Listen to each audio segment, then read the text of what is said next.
Good morning. This is Enrique Alvarez with Vector Global Logistics, and we have the pleasure of having Arnie Malham with us today. We're going to be talking a little about culture. We're going to be talking a little about things worth doing wrong in his book. Arnie, if you guys don't know who he is an award-winning CEO with more than 20 years of business experience. He has built and sold businesses, and it's actually the founder of Better Book Club. Arnie, how are you doing today? And thank you for being with us.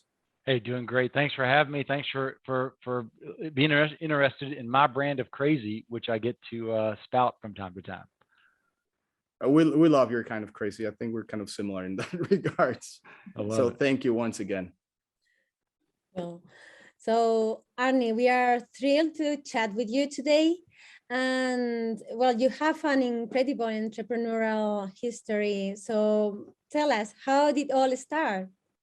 Well, let's start with incredible entrepreneurial history. I'm a decent entrepreneur in that I've had a couple of successes, but I've done far more wrong than I've done right. And at the peak of my entrepreneurial success, we had about 225 people working for two different companies.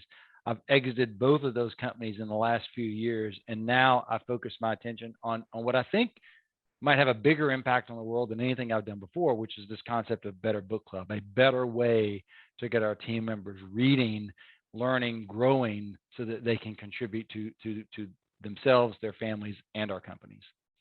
Mm-hmm. Okay. So you wrote a book, your book. By the way, we love the title, "Worth Doing Wrong." Yeah. Yeah, there you are. Very thin, by the way. Easy and with read. Pictures, you said. Yeah. The last 20 pages are all pictures, so it's hard. No excuses to pull this knowledge, or at least to taste the knowledge that I learned over 20 years of business. That's great. So your book, it welcomes and embraces failing. So could you share with us your views and learnings about failure and failing? Yeah. Because oftentimes being a concept that is stigmatized in our society, and particularly in the business area. So why failing is so important, and how to embrace failing.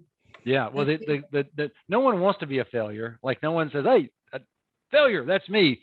But often we find our way to success through failure. I like to say we do it wrong enough to finally get it right, but there's a willingness to do it wrong enough to finally get it right, as opposed to, it didn't work this time, didn't work next time, I'm done, I don't want to try anymore.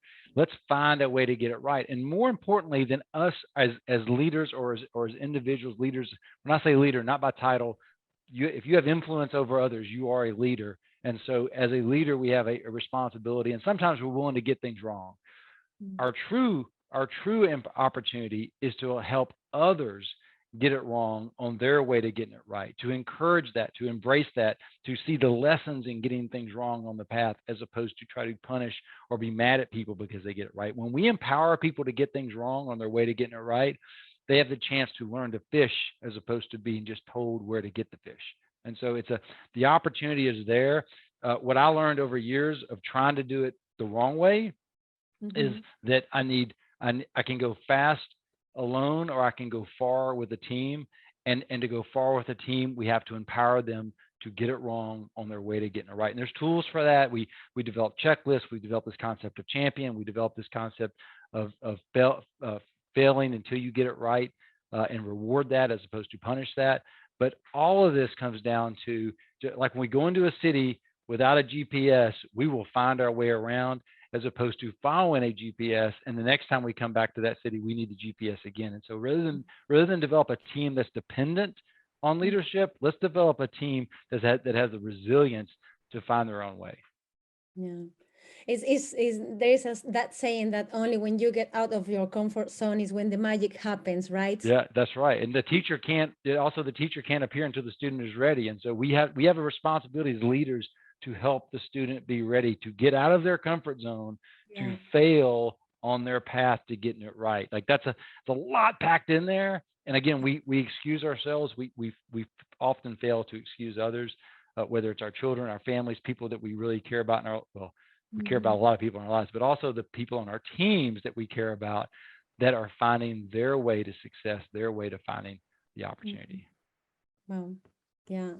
No, well, that's great. Arnie, thanks again. For those of you watching, thank you for joining us. If you enjoyed this interview and want to hear more advice and lessons learned from leaders and social impact companies, be sure to hit the subscribe button.